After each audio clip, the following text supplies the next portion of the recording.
Dalo private company. Ndagira private company yo sebo nabenga DPC aliwo wano. DPC naye additional to directive. Company yo kuva lwaleero lekerawo okukolebwa wano. Directive ya president yagamba teoyinza kussa armed private companies okukuuma contested land.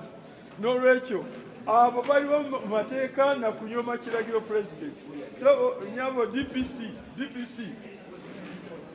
eno Dalon security company eriwo wano in defiance of the presidential directive.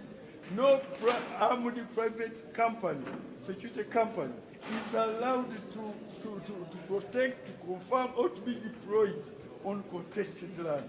So they are here in defiance of the presidential directive. I'm directing you now to make sure they get out today so that the full protection and security of this area is in the hands of our regular government security forces.